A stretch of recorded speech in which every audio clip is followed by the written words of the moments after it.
So it is not a mystery. But other than that, he doesn't know.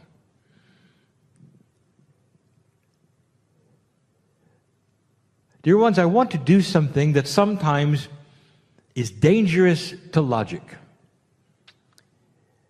And what I mean by that is your logic will take over. So it's dangerous information because your logic intercedes. I don't like to give you lists. And the reason is because you always make them hierarchical. Number one is more important than number two, or reversed. Anytime anything is delivered 1, 2, 3, 4, there is a tendency with a logical brain to put one above the other because it was mentioned before the other one. So let me ask you, what other option do I have than to make a list? I cannot give you everything at once. That would be quantum. So I must give things to you one by one. I number them. So I'm going to set this up. I want to give you information that is for all old souls and light workers about those types on the planet that are working in a solution mode to solve new energy puzzles in cooperation with other light workers. In order to do that, I'm going to have to itemize what some of you are because of your Akash, what some of you are doing because you're here. I'll give you some names to consider. But I want you to think for a moment. Everything I'm going to give you is in a circle. Think of a ring for a moment. Beautiful, together, unbroken. And around the ring are attributes, numbers if you wish. And so it doesn't matter on the ring where you start or which direction you go, you'll get all the attributes, and the knowledge will be in the ring. Now, in linearity, in a straight line you call time, I'm going to have to give these things to you one at a time. But they are not more important than the next one or less important than the one before. This is where I want you to start. To understand that what I'm about to give you doesn't have any importance one above the other. It's all together. Now, I've just given you information also. It's one of the most difficult things when Spirit talks to humans, or even one human. We can only talk to you one item at a time. Sometimes you take the first item and you never listen to number 2 or 3 or 4. And your truth becomes number 1. If you were to open your heart and your mind and listen to all of them and take them all in and realize the truth is all of them, you would be a wiser spiritual person. But it is the bias of humanity that singularizes one thing at a time because of your linearity that creates what I'm about to talk about. Spiritual systems on the planet that you try to fit into normally carry what I will call a singular purpose. No matter what that spiritual system is, or what you call an organized one, or even a religion, has you looking at rules. And it's up to you then to fit into all the rules you can, obey them the best you can, and the idea is sameness of purpose. In some, you would all wear the same thing, act a certain way, meditate at a certain place, pray at a certain place, do this or that at a certain hour, bow in this direction, and all of you do it in the same way. If you take a look at any complex system on this planet, or in the universe, in the galaxy, you're going to find parts doing different things. If you look at physics, parts are doing different things. They're dedicated to different energies. If you look at chemistry profoundly, the parts are coming together in order to create other things. Everywhere you look in nature, there are parts. One supports the other. The very system of life with oxygen and carbon dioxide is made of all the parts of life that keep you alive.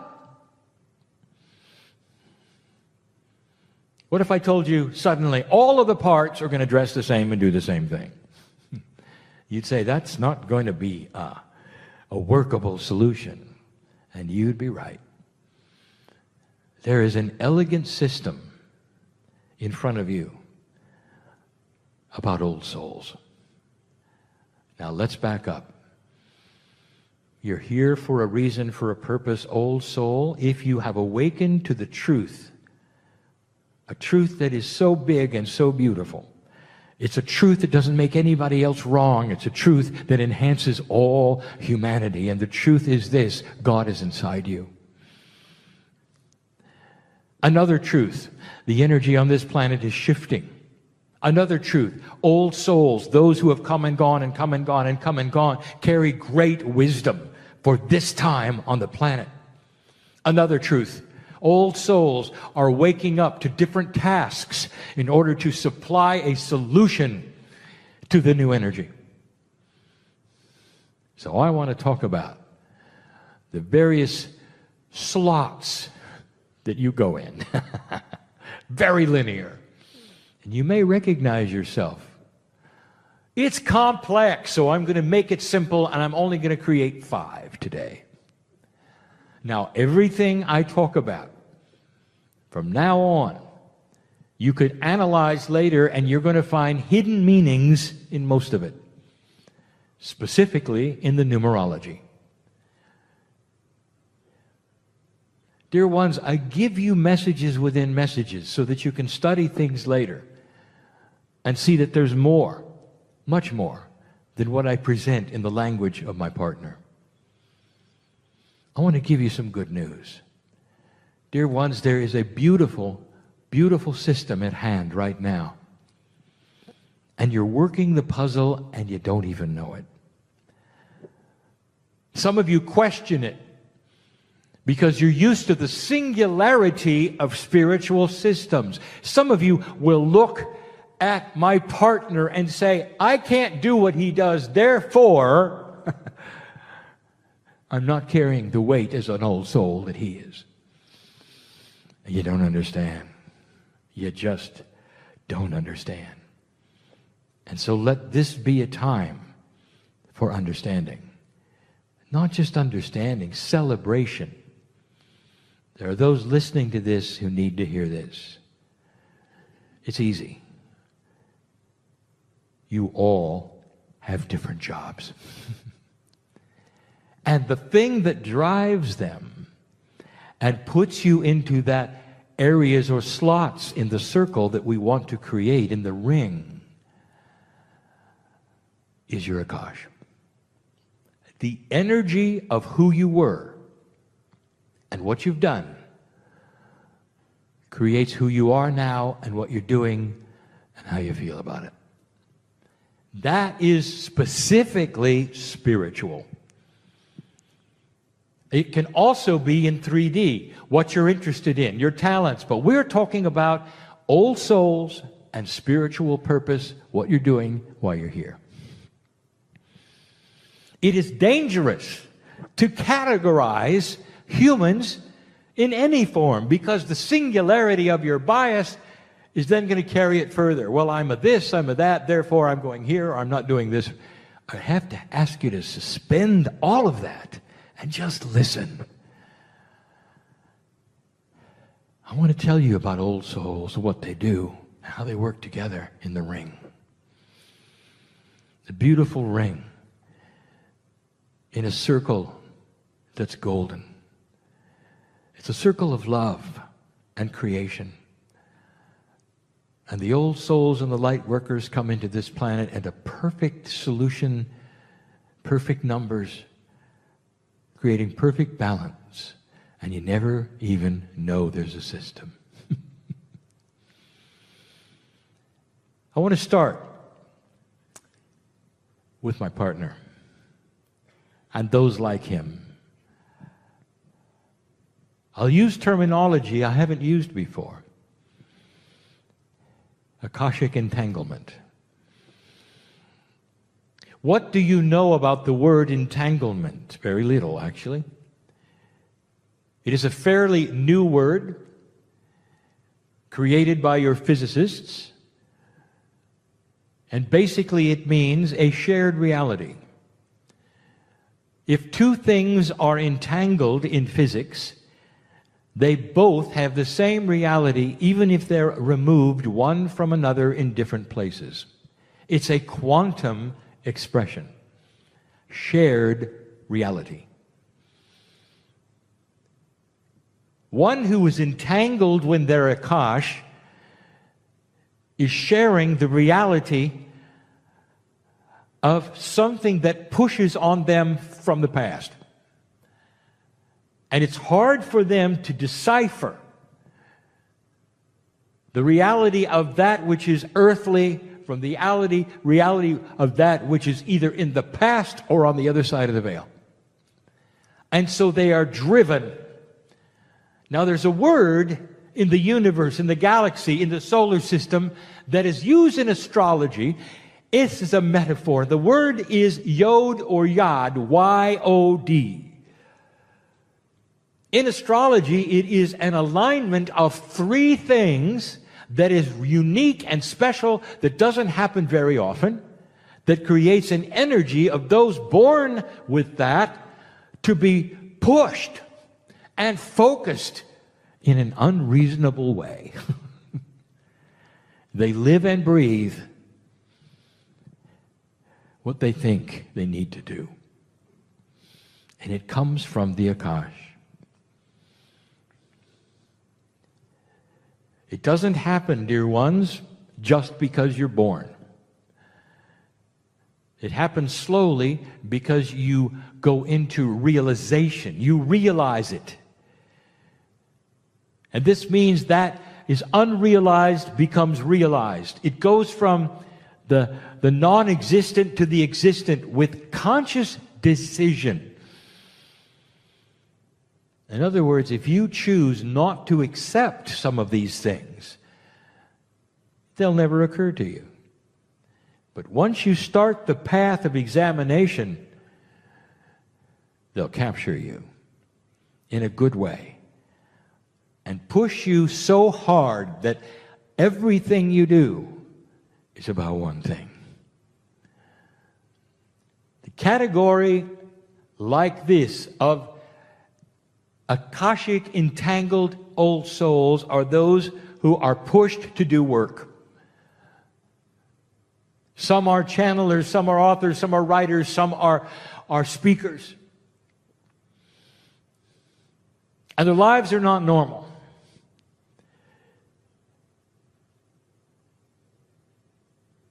All that they do in their waking hours is think about why they're here. They'll push themselves and appropriately understand the health issues they have, going to a place that is a goal till the day they take their last breath about one thing, whatever it is, singular, focused, pushed, and beautiful, because they get a lot done. Now there is a tendency. No, there's not a tendency. There's a bias. No. There's a way of thinking that looks at them and says, oh, look at that, I should do that. And this is what we want to talk about. That's one of 5 things in the ring, all supportive of each other. There must be those who have an entangled Akash in order to push this new energy forward as they do. It has to be. My partner knows this, and he's seen himself change. He now realizes this is all he's going to do. He realizes he's never going to retire. Somehow, that would be a betrayal of the Akash that says he's going to push until it's over. And he's got others just like him. That's all they want to do. They see the beauty and the splendor of the other side of the veil, and all they can do is show it and show it and show it. Tell about it, write about it, be it. That's all they want to do. One of 5 kinds of purpose, you might say. It's not a mission. Don't use the word mission. Suddenly you're on a military mission. It's not this. It's entanglement with all it is that is sacred and spiritual and Akashic. He's done this before. That's Akashic entanglement. He is comfortable with it now. And it's all he wants to do. That's number 1. What is a 1 in numerology? It is new beginnings. That is the whole purpose of those who are pushed by Akashic entanglement. They're so focused. Everything they do, everywhere they go, it's a beginning. They don't end anything. It's never complete. It's always new. Number 1. Number 2 is similar. Partially entangled Akash. Ones who don't have quite the push, but they still feel as though they do. But they're a little more relaxed with it. It's okay to retire. They feel they have a purpose on the planet. Now these, number 2, deal with duality. And they deal with the human body. They are the healers. They are the ones who are looking for solutions that'll support number 1. Because number 1 tends to overdo it. He needs number 2 to heal. They're system workers. They've got it figured out. They come up with the systems that help humanity. They're focused too. They've got a partially entangled Akash. They can remember, they've been healers before. They can remember the systems that they're working on they've used before. They are so sure of it. They want to write about it. They want to teach about it. It's so obvious. Layers and phases. And what it does is it ends up being a piece of the puzzle of the whole. But specifically, it helps number 1. It's a support group for humanity and number 1. Number 1 would push themselves without eating, unless they had somebody to tell them to eat. Number 2 would develop what to eat. There is a beautiful system of helping. It's like a Swiss clock where one notch fits in the other. The thing that ties these together, and I'm telling you even before I give you the rest of them, the thing that ties all this together is synchronicity. When I'm done and finished today, I will have given you 5 types. It's a tendency for you to say, which type am I? Did I tell you you could be 2 or 3 of the same? Did I tell you there's a crossover? Did I tell you there are gray areas? Did I tell you it was quantum? Don't try to fit yourself into these. Just know they exist, and they will fit to some degree. But understand this. Some of you have already experienced the synchronicity of being here, of listening, and understand you're part of the mechanism of this beautiful clock that moves around in your own time and fits. One fits to the other because you all support one another. Just wait. till I tell you about number 3. 3 is the catalytic number. It moves things. The very existence of number 3 is catalytic to anything that comes in contact with it. A catalyst is something that stays the same but changes what it comes in contact with. I'll tell you who these are. These are the meditators of the planet. And their Akash, their Akash is so comfortable because they can sit and meditate for days and they will come out refreshed. They will sit in one position. What are they doing? I'll tell you what they're doing. They're holding the energy of all the others together because their consciousness is steady. It's quiet. It's beautiful. It sets a stage that all the others feel. I want to tell you about this clock, this ring, that when number 1 comes to frustration, number 3 is part of him. He feels number 3. The meditative side is not part of number 1 at all. Push, push, go. And number 3 then takes it to another level. In a quantum way, shares it with number 1 and number 2. And they have peace and they relax and they know all is well. Because number 3 is here doing their job. Number 3 has had lifetimes of being monks all over the planet to sit and just be. There is so much power there.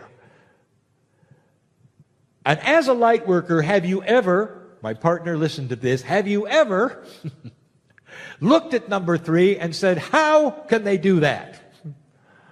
It's not for me. They just sit there. Now you know.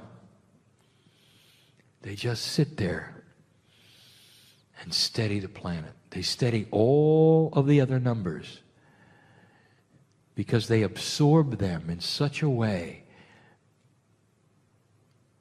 Now, I didn't say they were grounders, did I? That's coming. They're meditators. They create a peaceful countenance, and they're catalytic. Whatever comes their way is more peaceful because of it. You got some here. You can just tell who they are. Number 1 and number 2 need number 3 desperately. But number 3 also needs number 1 and number 2 because just sitting there doesn't accomplish what number 1 will do. Are you starting to understand the circle? Does it make sense to you that there would be a system where old souls do different things for this planet to make it work? Not all in one uniform, not in all one gender, not all in one doctrine or belief system, not bowing a certain way or doing the same thing, not singing the same song. Totally, completely unique and different and fitting together like a fine Swiss clock. Number 4. What do you think number 4 is? If you've been numerologically educated, number 4 is the Gaia number. Have you ever heard me tell you before that Gaia is related to human consciousness? That what happens that you call the planet Earth is connected to you profoundly. If you ask the ancestors, the ancients, it's the first thing they knew. It had to be Gaia. There was no technology. Gaia gave them their food in certain ways, the weather. All of these things, that was the most important thing they had, Gaia. You've lost that, the connection. is not as important, but it is. Let me tell you about number 4. Some of them don't even know they're light workers. They just know they're connected to the earth. But they're passionately connected to the earth. You can't pry them off a tree when they're hugging it. They need to be part of Gaia all the time. Question: dear Kryon, you're going to give us these phases, these parts, these compartments. Can someone change one compartment and be in the next compartment in one lifetime? Humans, why do you do this? Yes, you can do whatever you want to. Now, I want you to think about that. Can a number 3 become a number 4? Can number 5, which you've never even heard of, become a number 1? The system is in a circle. Of course you can. There are ways for you to pick up energies, to learn things, to move around. So it is dynamic. And that's the other thing that you're not going to carry around with you. As soon as I itemize something and you put yourself in there, it's forever. It isn't. Like you get in a box and shut the door. No. You're part of the circle. You move with it. You know who number 4 is also? An animal whisperer. An animal lover. Someone who can literally speak to that which is the consciousness of animals or understand them. One who will then talk to the plants and actually feel the plants have something to say. They love the planet. That's number 4. Now, if you're number 3 and you're contemplating your navel for 3 days, you're not going to really understand the gardener who gets up very early and plants things and loves it, just loves it. But if you're in a circle working together and you're intermingled, maybe even entangled a little, then you're all helping one another and you all have a piece of your specialty. Did you hear that? It's part of a grand system. The animal whisperer is whispering for number 1 and 2 and 3. And 3 may not hear it or know it, or 2 or 1. But it's happening. It needs to be. Because human consciousness is connected in quantum ways, not isolated. You think you have one soul doing one thing? My partner showed you today that the confluence of consciousness is what moves things. Not 1, not 2, not 3. It's a confluence. It's mixed together. If I'm telling you there's a ring of workers that help one another because they intermingle their consciousness, but they have specialties, that is you. But when you put it all together, it creates things. This is what a quantum system is like. Made of many parts that mix with the other parts, and some of you don't even know you're mixing. It just is. You get help from those who are meditating. If you're not a meditator, they become part of you. The whole is stronger than the parts because of it. That was number 4. Oh, there are so many 4s. It calls to you. Some humans never move off the peg of the love of the planet Earth, and they won't even call themselves an old soul. They're just an earth worker. They don't even know about their Akash. They just know for some reason all they want to do is be with nature and the animals. That's all they want to do. Never realizing that it's shared with number 3 and shared with number 2. And the one who's working on systems and working on systems is also hugging the tree. And that Gaia is felt in all the departments because of number 4. that peace is felt in number 4 because of number 3.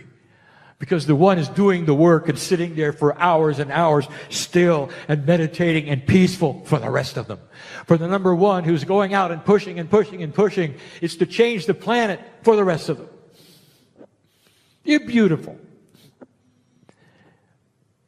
Number 5 is the last one for now. Change. Who is the biggest changer of the planet? Well, it has to be number 1. It isn't. Number 1, she does her job, he does her job in ways that's so focused and pinpointed that it's going to take years to make a difference. And then only to certain people. No. It's number 5 that makes the biggest difference. Number 5 has more old souls in it than any other department. I'll call them the anchorers. They anchor number 1, 2, 3, and 4. What good does it do to hug a tree all your life? Who are you going to talk to? Who are you going to help? The answer is all the rest of them, because of your relationship to the planet. Do you see how this works? Now, number 5 is going to anchor number 4, especially number 3, who would float away if there weren't an anchor. And number 1, who doesn't even want to stop to smell the roses. Number 5 is the old soul who goes about their life without writing a book, without being on stage, without doing anything important, quote unquote, as you perceive importance, not understanding that they are walking like the masters walk day by day on this planet and spreading compassionate action. Compassion, the key word, we've used it over and over, is that which this planet needs to change. And by your actions and those who see you, this planet moves. Every day you go to work, you have friends, you have family. How do you treat them? How do you act on the freeways? How do you act in the hallway? Is it compassionate? Do you see God in others? That is an anchorer. It does more to help this planet and number 1 through number 4 than any of them together. The anchorer is the compassion that this planet needs so that all the others can work. You all need what you all carry. Who are you? Maybe you're a combination of several. It's okay. Because they're not singular. I put them in 5 compartments. Now I'm going to tear off the walls of the compartments and mix 1 through 5 together in a blender. That's quantum. You don't really understand that. But now you know that there is a system. That's why there are so many varied interests, and you can say, which one are you, or what are you doing, not understanding. You're doing everything. You're supporting all the others. Number 5, I want you to listen to this. What you're doing by simply walking this planet in a compassionate way is critical. Without this, 1 through 4 won't accomplish anything. Number 1 can pound the message home to an uncompassionate earth, and it won't matter at all. Number 2 can have systems and healing to an uncompassionate earth, and nobody's going to hear it. Number 3 is going to sit and ohm for years, and it won't do a better good to an uncompassionate earth. Number 4 can hug all the trees they want to and be connected with the guy, but unless there's a compassionate consciousness on this planet, nothing will change. Number 5, it seems like I'm saying you're most important. Not really. You're just important. When you leave this place, think about this. Every action of kindness and compassion you have that is outside of the human nature that you've studied and said was correct, or that you learned in psychology, everything you do that is compassionate changes those around you. You're noticed. People notice because that's not the norm.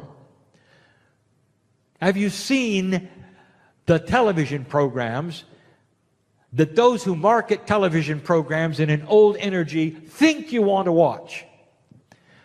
Let's tune in and watch families argue. As though you didn't have that already. You have to have some more. How about a program? Let's tune in and watch compassionate things happen. Let's watch people being nice to each other and victories happen and tears of joy and compassion because people love each other and do things that they didn't expect. That those most benevolent outcomes. What kind of a program? Would it work? It will someday. If you look at the marketing of today and what's happening today, you see an old energy. It's still there. That's why you stick out. When you're compassionate, people don't expect it. You're standing in line and you see a stranger who has to do something before you because of their schedule, and you move away and you say, come on, get in here. And they look at you and go, are you real? That's a small little compassionate thing because you're looking to see the needs of others, comparing them to the needs of yourself, realizing what you can do for a most benevolent outcome and help their synchronicity. That's mastery. That's mastery. Number 5.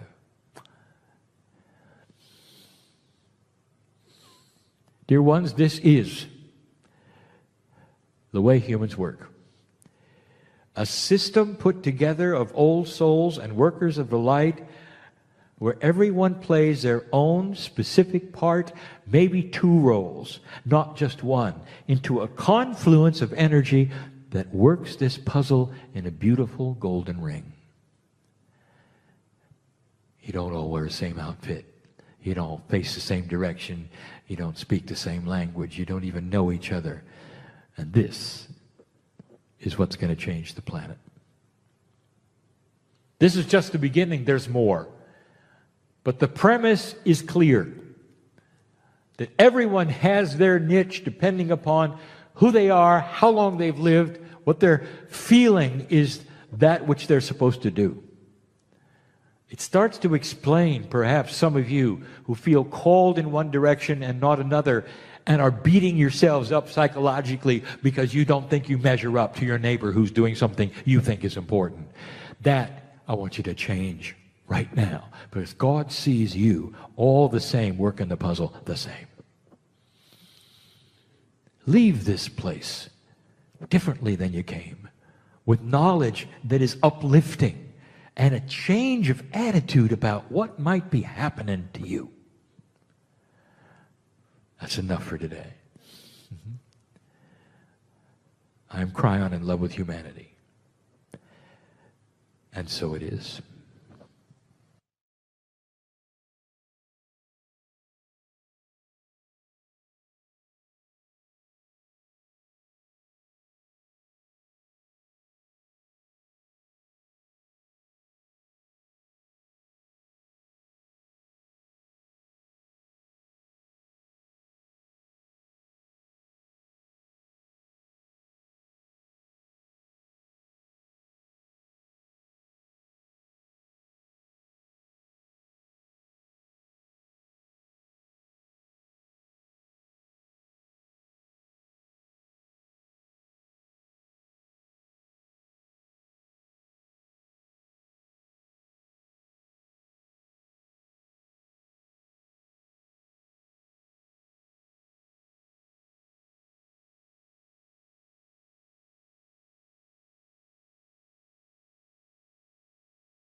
Hello, I'm Lee Carroll.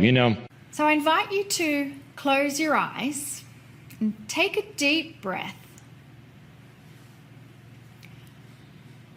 and allow all the knowledge and information of the day to filter in and settle into your body, and just release everything for right now so that you can bring yourself to the present moment.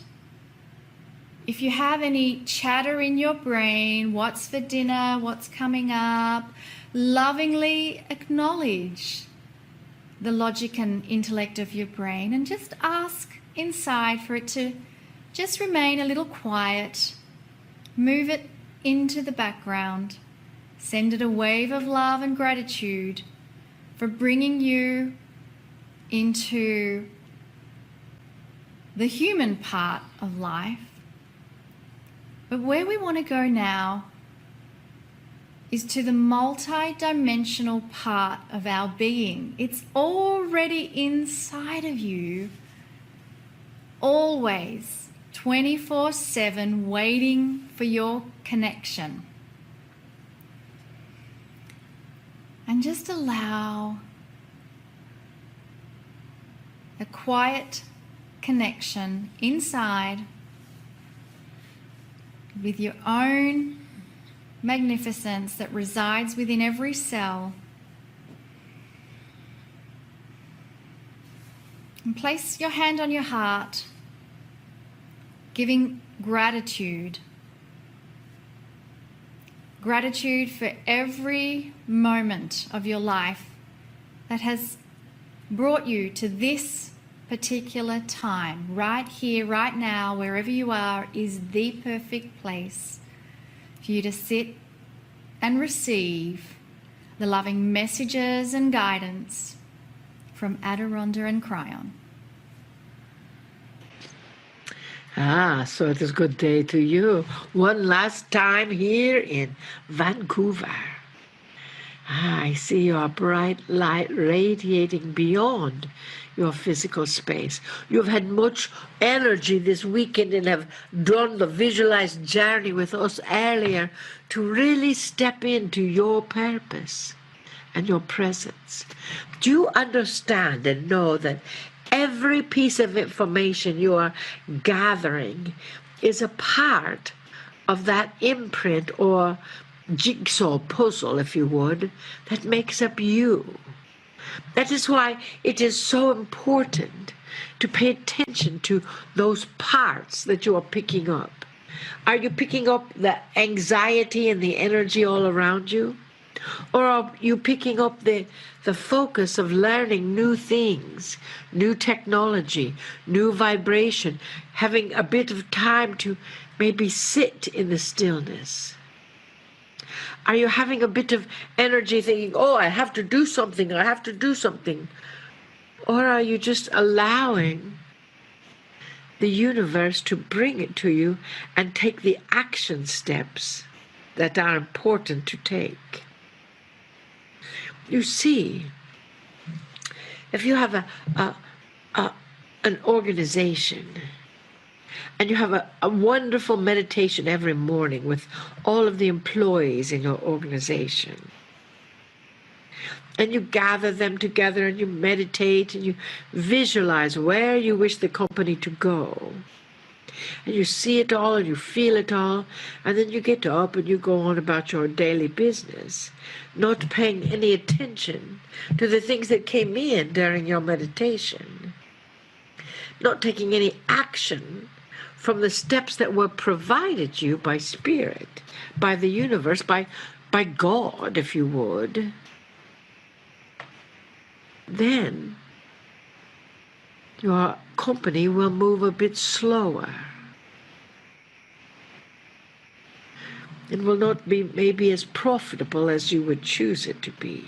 For you see, meditation is one avenue to receive information, to calm your soul, to bring you into that centered place. So when the next step arises, you can say, yes, I see that, I take action. That is the key. Action. Take a deep breath.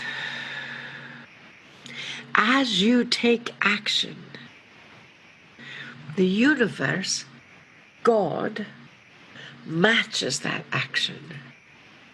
Just as we talked earlier, and stepping out of the painting, bringing all your loves with you, you see the universe matches that energy. If indeed you truly believe it, And we know you do. Everything is possible. You simply get the opportunity to say yes. Yes to you.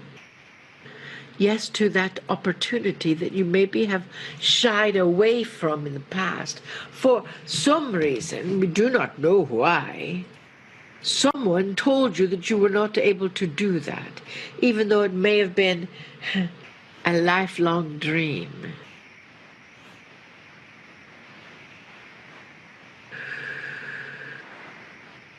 It is a lifelong dream. It is an energy of love, of light, of presence, of clarity, of understanding. It is an energy that is you stepping out of that picture, magnified in color, magnified in intention. So we ask you, what are you stepping into? Are you looking at the television all the time, trying to avoid stepping into anything? Are you sitting on your sofa in meditation, visualizing everything, but not ever getting off that sofa to take action? Are you seeing all of your website and your energy and the information that you're having your living with, but you're never quite believing that it is actually yours? That's just why we ask you to do the soul work. You know, people all the time ask us, where is their sweetheart? When is their sweetheart going to show up?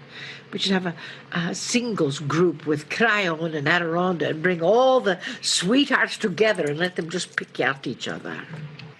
Pick out the one that is their sweetheart.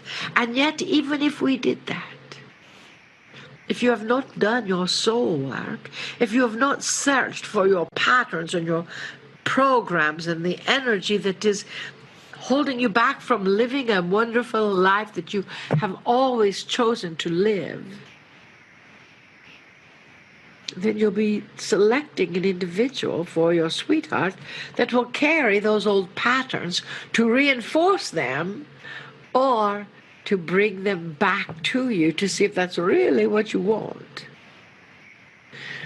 You see, that's what you are presented with until you do what we call the soul work, or if you want, the soul plurk. Play plus work equals plurk. So as you have that soul plurk,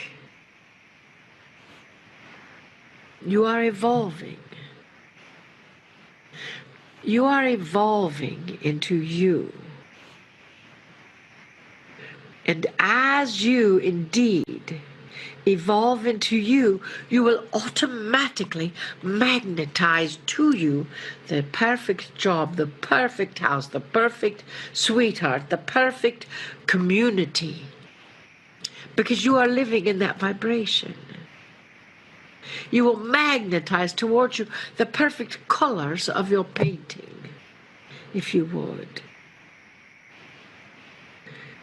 And it is a power-filled magnification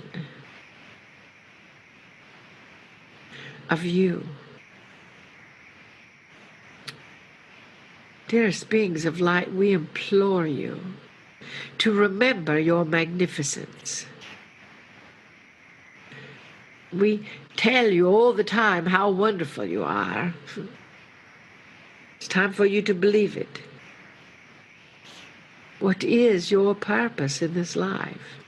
What are those things that you are choosing to surround yourself with? Everything is possible. Set your intention and step out of your painting and bring that energy with you. And then when you see the next step before you, take action. Take action, dearest.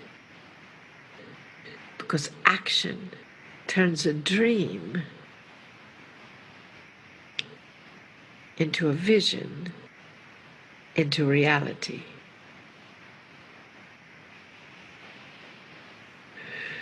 We love you deeply, dearest. We see you, and we bid you namaste. Greetings, dear ones. I'm Kryon of Magnetic Service.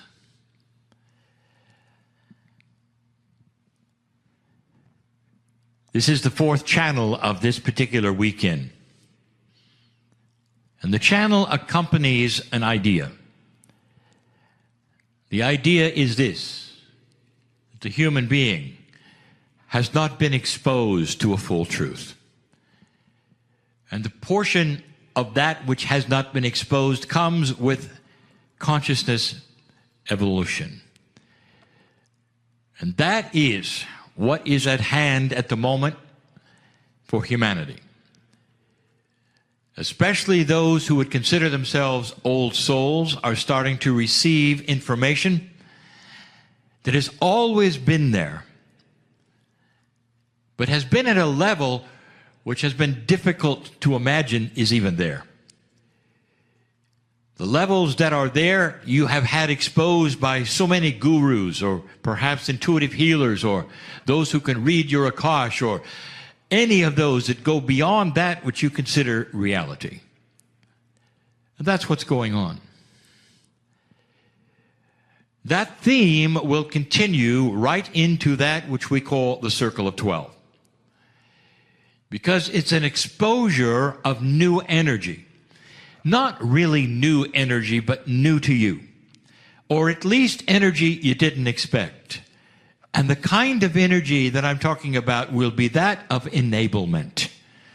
Enablement. Where everything that you have done so far, it brings you closer to that which is your higher self, or even the spirit of the Creator, becomes enhanced and more powerful. It makes all the things that you've been trying to do, all the prayers you've given, so much more succinct and coherent with that which is all that is. Kryon, you speak in metaphors. That's because you don't have a multi-dimensional sight yet, dear ones. You live in a very small and shallow reality compared to the real reality that is there. And we've discussed that even in these last 2 days. One of the attributes that's so interesting to many is the reality that you live in compared to perhaps the next dimension. Esoteric people constantly are pushing the envelope. In reality, they say, well, this is real, but we can go beyond that and we're moving to this or that dimension. Even you, folks, even you, dear ones, really don't understand that you're not pushing into the next dimension. You're pushing into all of them. You go from that which is your reality and you step into something you didn't expect. And that's the majesty of the creation of you, your soul. So let's talk about something that is a little more personal. I want to talk about transition. Transition from one reality to another, but not the Circle of 12 transition. I want to talk about the transition to the other side of the veil.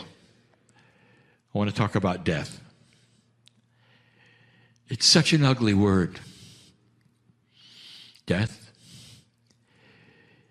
That whole idea of death carries with it a termination of everything that is.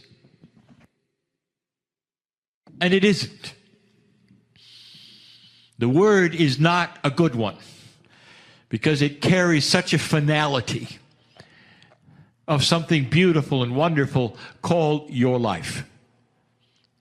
It carries with it the idea of the sorrow that those would have around you, because you go from existence to nothing, seemingly, in that word. And so many will go into the words of transition, the crossover, whatever it is, to better reflect what humanity actually believes. I've said this so many times before. Are you aware that most of the planet, starting with the indigenous, going all the way into all the other cultures, including the most modern that you have, being the Western cultures, all of them, almost entirely, believe that you go someplace when you die. That is intuitive, dear ones, because it's built into your soul. No matter what that belief system or the religion you have has you moving into another place when you pass from this one. That's very telling, is it not? It's an agreement, is it not? That something happens past death. In other words, it's not the end. But it's the end of the corporeal self. Those who start to understand the system of life on this planet realize that you rejuvenate lives. Just like your body rejuvenates itself cellular, corporally. You rejuvenate your soul because humanity doesn't live that long. You come back and you work the puzzle of light and dark on this puzzle, on this planet. You work it again, but you're not gone. The difficulty for you, dear ones, is that the human being that you love goes away. But I want to tell you that even that is not so. The only thing that leaves is the body. That really is the only thing that goes away. I want to give you something to think about. The crystalline grid of the planet is a grid that remembers emotion. It stores already, you know this, it stores your Akash as well. We have given you this over and over, how the crystalline grid works, what happens at the cave of creation, how your Akashic record belongs to the planet. The planetary Akashic record of your lives belongs here. You leave it when you go away, you pick it up when you come back. It goes on to you. It's part of your soul, of your remembrance. It belongs to you. It continues. Who you've been continues into who you are. And when that goes away, everything that you were this time is stored and put back upon you when you return. That means that you are still here. Every lifetime you've ever lived is still here. It belongs to the earth and it's in the crystalline grid. You think about that. That means the ones that you've loved and lost, dear ones, are in that grid at some level. Once you take a walk into the woods in quietness and call the name of the one perhaps you recently lost and you're still mourning that, and listen to them in the wind that comes through the trees as a signal, or the birds that will land in odd places and sing to you. That's the grid of the planet. Your partner giving you a message from them. That's them talking to you, saying, the love that you feel for me is returned, and I am not gone. Understand the system, the beauty of it all. Understand that no human being, no personality ever really leaves. Not really. Only the corporeal body is dead. That is the only thing. The consciousness of the individual stays. In the healing premiere, I did something on purpose. I wanted you to see it. Not all of you did. But I won't then go back to it except to say there's a room in that place where I took many to. There's a room. And the audience which was watching you in that room, in that situation, in that metaphor, when you're sitting in the chair, every seat was filled with a past life of you. You can't picture that unless they're separate. They're not a amalgamation of the yous for many lifetimes. They stand separate, apart, personality, looks, who you were, what you looked like, what you did. That's in the Akash. That's in the planet. It doesn't go together in some mishmash of past lives that you have to think about and look at. They're separate, dear ones. They're looked at in an amazing separateness because every single human is honored for that life. It stays here to be honored. I want to tell you something about what happens in transition. For those of you who've had a beautiful near-death experience, a beautiful near-death experience, where you come back from the threshold of death and it changes what you do for the rest of your life, you're not a very, very minor group. There's a lot of you on this planet who've had this experience. In some cultures, you can't even talk about it. In some, you can do more than talk about it. You can write books about it. But I'll tell you something. We knew you were coming back. That was part of what you do. Some people call it a contract. A contract is not what you think. And we've said this before as well. Any contract that you may think you have on this planet is written in invisible ink. You can change it. What if things get better and that what you're supposed to do gets bigger? Do you violate your contract if you stay small? In other words, it's variable. From all the way from doing nothing to doing more. But you still have what is called an agreement. That if you should awaken, and if things should happen in a synchronistic way, that a pathway is there for you. My partner in his 40s as an engineer had that agreement fulfilled. I told him if he had not sat in the chair and received what I had, others would have. But that was his agreement. And he did, and he fulfilled it, and he sits here today because of it. That same kind of thing is with near-death experience. In other words, we knew you weren't going to go to the other side.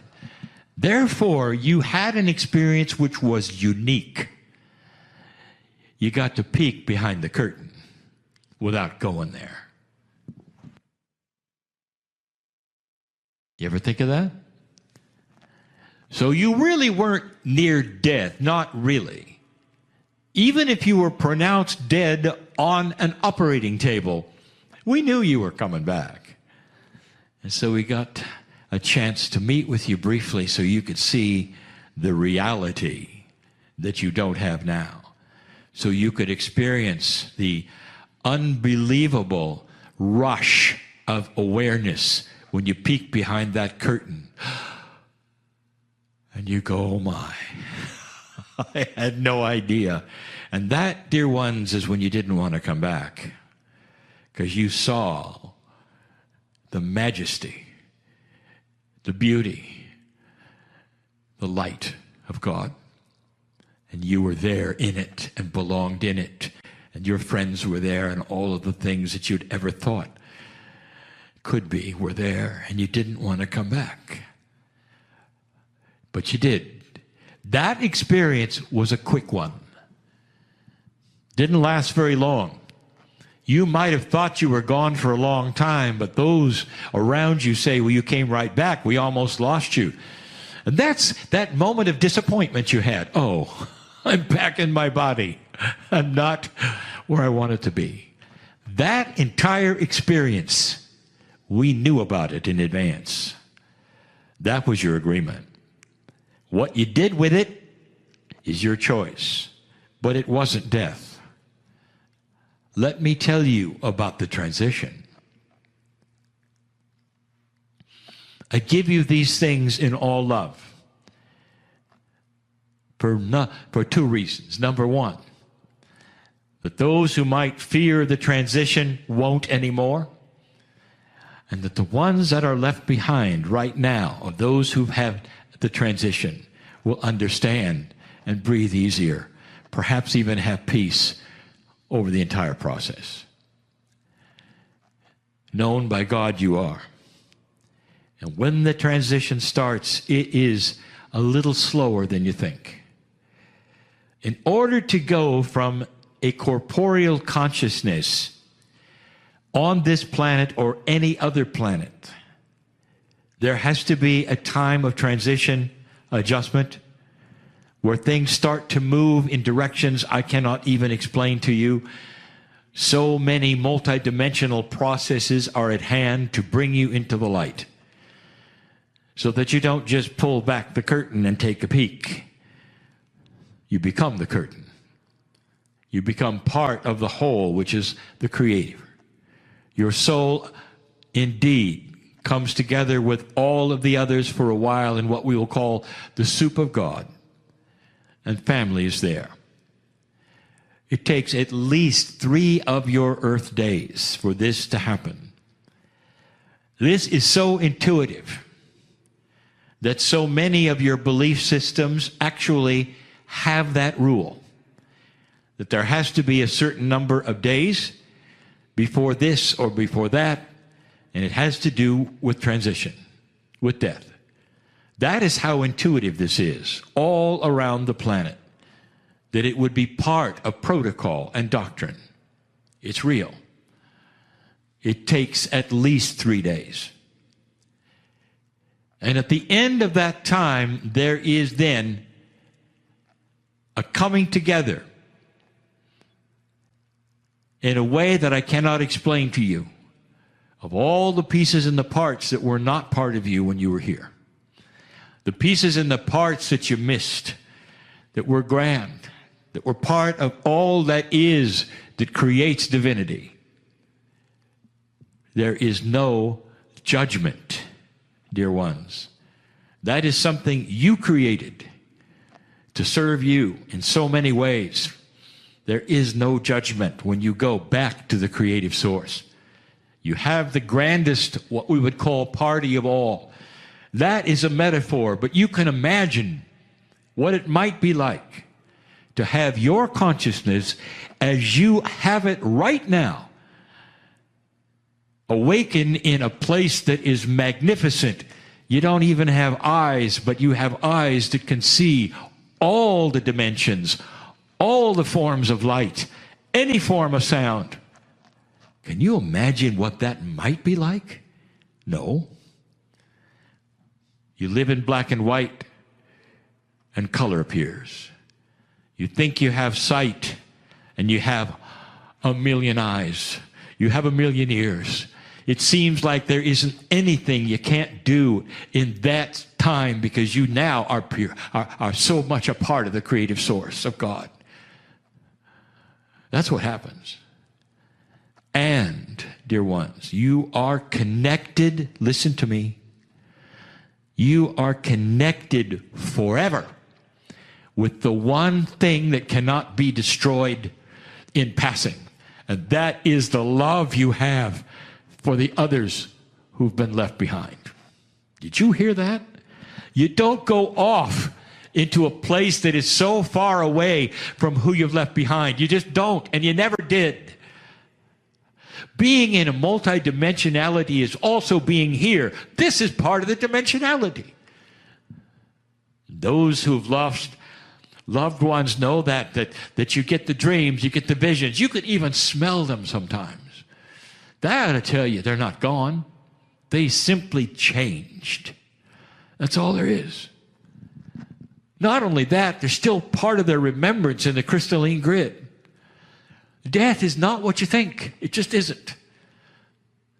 And then after an appropriate amount of time, and every single soul is different, comes the reincarnation, as you have called it. You come back.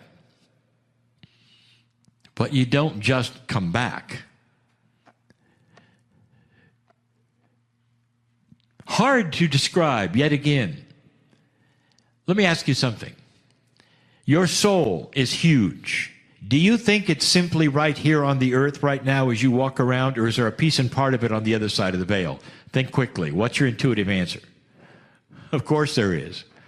So if there are pieces and parts on the other side of the veil, are you aware they might be in a planning meeting discussing who your child might be when they come back, or who you might meet, or all of these agreements that souls have when you start to cooperate in coherence with the reality that you have. In other words, you are able, through your consciousness and intent, to steer yourself into a place that is benevolent and has good things there, including your healing. We've told you that before. What a concept. You create your own reality with your intent.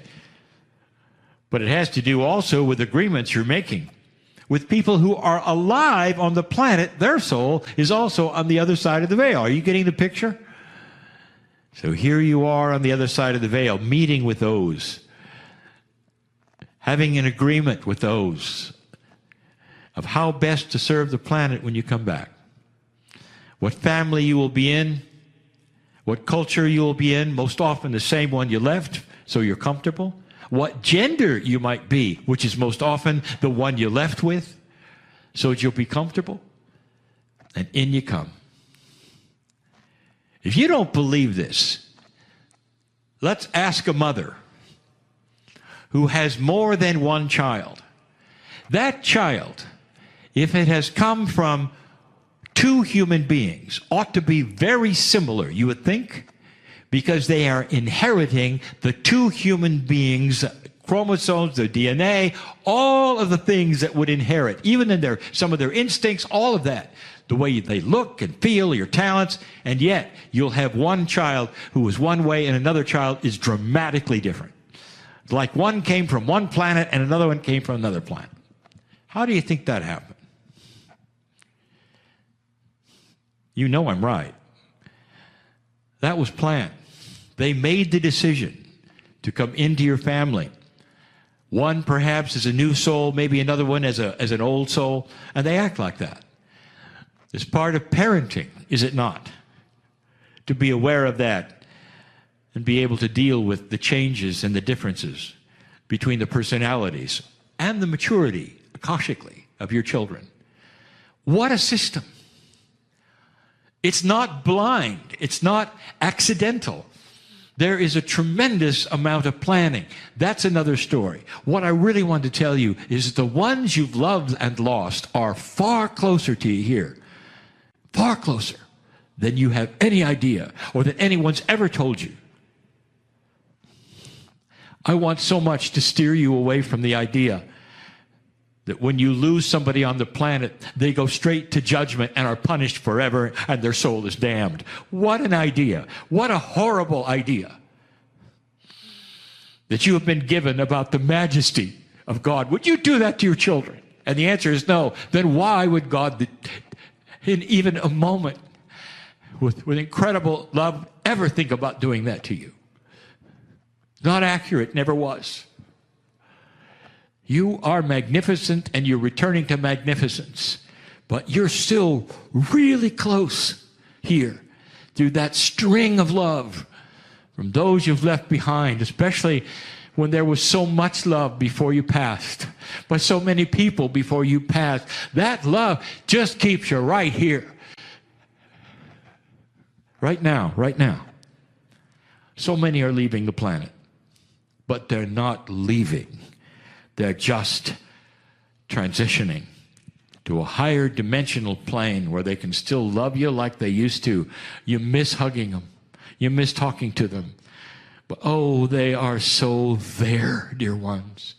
It's more than you ever had any idea. They are so there. And the closer you move into that soul of yours, as we're endeavoring to do with the healing circle of 12, as closer you get to the substance of the universe, the closer they're going to be to you every day, in a way that they were not corporally. Do you have the courage to celebrate transition?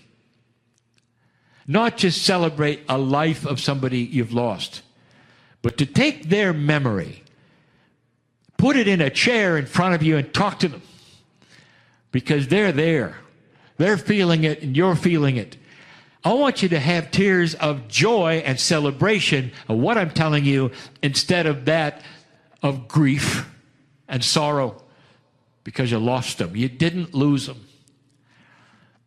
The system often has those passing, even before their time, because they need to go and come back to change this planet more than they could have in the body they had. Did you hear that? There's a lot of seniors leaving the planet right now. They need to come back, and they need to be young again, because so many of them are old souls. This planet needs help. It's going to need help in this next generation that's coming, because these are the old souls being young again, having that kind of energy. They're going to need it to change the things that are going to need to be changed right now that are happening on the planet. Blessed are those who have recently passed right now, who are trying their best to communicate with you that things are okay, and you can be too. That the love will never change, and that is what links you on both sides of the veil in a way that you really had not seen before or known about before. I tell you these things in love because you need to know them in order to go to a next step of an accelerated evolution of consciousness that is taking place on this planet. That's what I tell you today. Oh, there'll be more.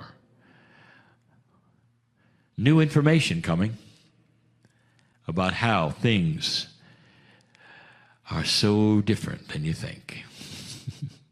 Good news, all. Relax, dear ones.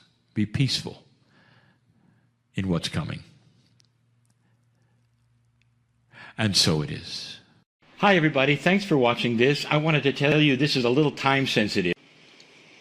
I invite you to take a deep breath and slowly, as you exhale, allow all the tension in your body to dissolve and melt away.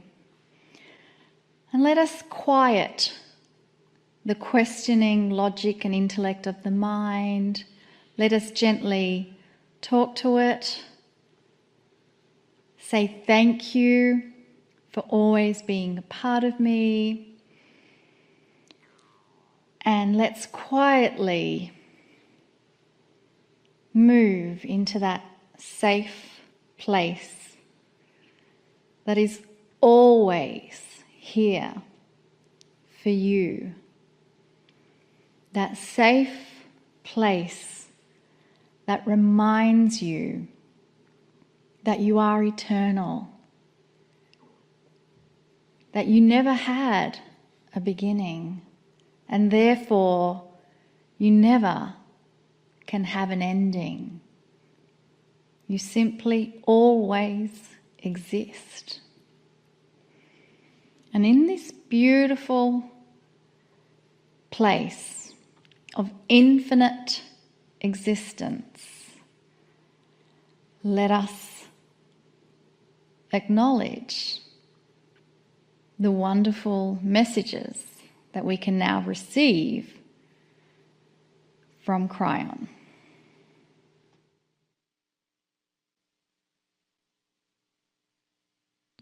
Greetings, dear ones. I am Kryon of Magnetic Service. Each time we come to you in this way. We are so aware of all who are listening. For many years, we have presented the channelings. And for many years, those channelings have been recorded and placed in places where you get them. And you get them for free, and anyone can listen to them at any time. This was what I asked my partner to do many, many years ago. And all the time that we have done this, I have told you this, that in a multidimensional state, it doesn't matter whether you're watching or listening to that which has been recorded or not. Because we are aware of the listener. Awareness of the listener. If you are listening or watching this, in a time that it was not broadcast, a year later, we see you there. We know you there. You're part of the family. We're always with you. You're never alone. The fact that you have given intent to listen to this in your now, it's our now as well. Your eyes are here, your ears are here, your consciousness is here. We have a compassion for this. This is the compassion of the creative source. We know you. So this is live, no matter when you listen to it, no matter when you see it. And that is what we always wanted to say to you. So you understand, it's the awareness we have of you as the listener that makes it so profound. This is the last of 4 channelings on that which is compassion. Now, we may do some other compassionate kinds of explanations in the future, but these 4 are the ones we wish to give you at this time for you, for what's going on the planet right now. This is the 4th time I will give you that which is the definition of compassion as we see it, not the one you find in the dictionary. And even this description is filled with metaphors. Listen. Compassion is the connection with God, with Spirit, with the creative source. A connection that allows you to meld with the energy of open-heartedness, with mature benevolence, with understanding of everything that is. Again, with perhaps even more explanation. A connection with that which is the creative source. That in itself, critical, is first. Connect to Spirit. And next, understand that that will allow you to have a complete and meld with things you don't normally meld with. Energy, open-heartedness. Perhaps some of you feel you're not necessarily that way. You would be if you connected. Open-heartedness, mature benevolence, not simply benevolence. Mature benevolence is that which comes from old souls, which have seen it all and are arriving now at this time and understand what the difference is between simple benevolence and been there, done that benevolence. Mature benevolence. And finally, understanding of what you're seeing. That's a big one. There are so many who don't understand what they see because they only see it in 4D. And those who are multidimensional have a second sight and a third sight, an understanding sight, and a peace that happens because of it. That's compassion. And the 4th compassion is this, something we've been teaching for years, and it's called compassionate action. Here is the premise. When you have compassion for any of the other 3, number 1, for others, number 2, for the plan, number 3, for yourself, what is the action that comes from that compassion? what do? Compassionate action is something that doesn't always happen. It's not automatic. There are many who simply have compassion. They feel certain things. They develop certain compassions, certain kinds of I would say perceptions around it, and that's it. And it stops there. And there's nothing wrong with that. But there's the rest of the story.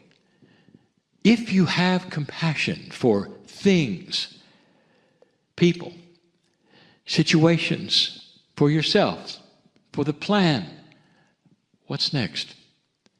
What follows that we call compassionate action. What if there were really two parts to all compassions? And there is this, the understanding, the realization, you see it, and then you do something. Now that something that you do can be almost anything that is also compassionate. Let's give an example. You're compassionate to a person, and we rewind to the first lesson, the first facet, compassion to others. And we told you, it's not feeling sorry for them, and it's not pity. You have that mind that is melding with spirit, and you have compassion for all that is them and what they're going through. Let's say they have lost someone. Let's say you see them and they're in their sorrow and crying, and you feel it right here, and you start to have immense compassion for their situation, for their soul, for them. What's next? How powerful are you? Do you think that you have a connection to spirit? Do you think you're listened to? I'll tell you, there are millions of us who are listening to you all of the time. When you pray to God, what have you been told that is? In the very linear 4D way. You have no idea. Every single time you open your heart to speak to Spirit, we're there. So you see this person, and what do? What if you were put your hand on your heart, dear Spirit, give this person peace and strength. I see them being hugged by God. I see them understanding more about what has happened and not having it affect them for the rest of their life. I see this mother who has lost their child. And I see that mother, perhaps, dear Spirit, you will allow and send the energy of love so she is comforted. Nothing can eliminate that which has happened, but her reaction to it for the rest of her life can be mature benevolence, where she sees it and it doesn't control her or make her cry every time she thinks about it, but instead, dear Spirit, let her feel loved and understand. And so your reaction then and your compassionate action is instantly to say a prayer.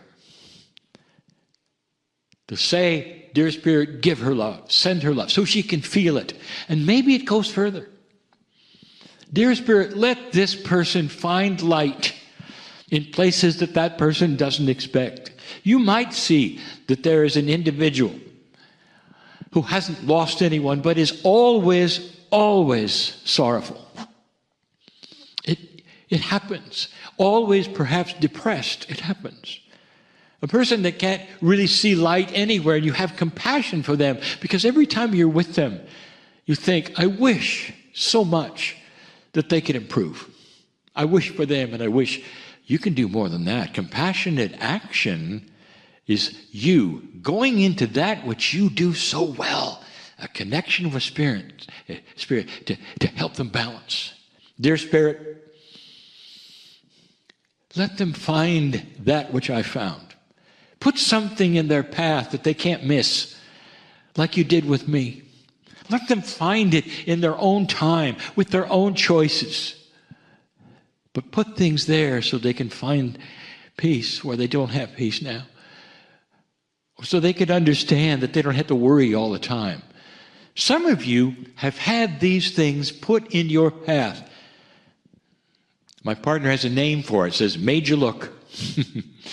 With free choice, you make the decision that says, what if there's more than I was told?